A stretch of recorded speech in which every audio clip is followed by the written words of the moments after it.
WLS.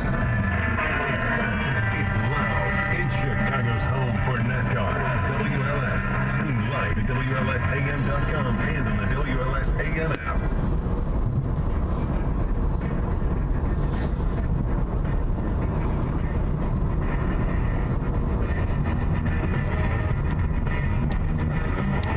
Have an opinion and a phone.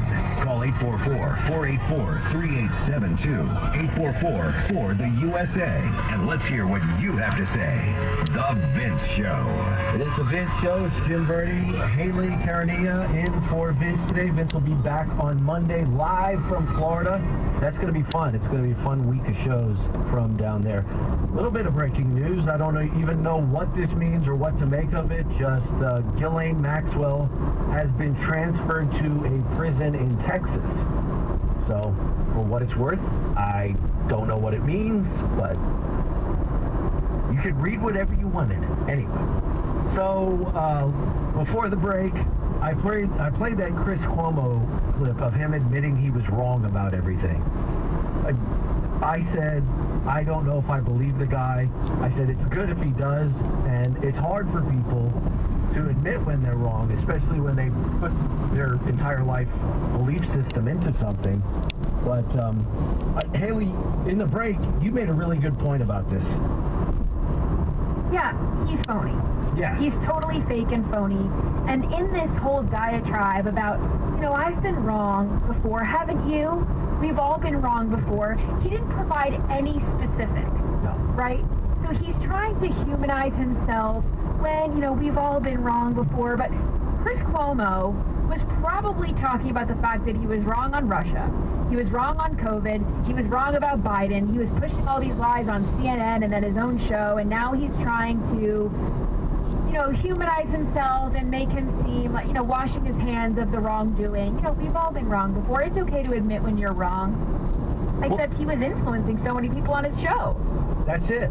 And now he's on a new show. He's got another network that actually picked him up, and now he has a show, and he's trying to put himself in the lane that I'm fair. I can go either way. Both sides. Yeah, I can both sides everything. Right. And I'm sorry, still not buying it. I think who you are was the fake phony guy that you were when you were coming up the stairs, like it was the first time you'd been upstairs after you got caught COVID. I think that's the kind of guy you are. When, of course, he was gallivanting around the Hamptons with all the other elites. Yes. That's probably where he caught COVID. Then he has to pretend like he's been stuck in his basement like Biden the whole time, being a good little boy with his mask on, when we all know that that's not the truth. He's just a phony person. 100%. So, but that being said, things are turning around, though, and people are admitting, I think, that they were wrong. Again, Haley, this story won't go away, and you know better than anyone because you're the social media guru. And so this Sydney Sweeney thing doesn't go away. It's like you keep expecting it to, and it's played out, and it's played out.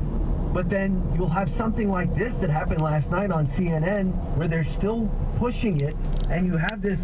Wait, I wrote down the whole title of what this guy is. His University of Michigan Clinical Assistant Professor of Marketing.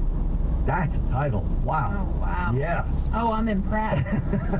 Marcus Rollins. He says American Eagle needs to be accountable for their Sydney Sweeney ad. Given your expertise in marketing, when a company is under fire like this, what do you think is the best thing for it to do?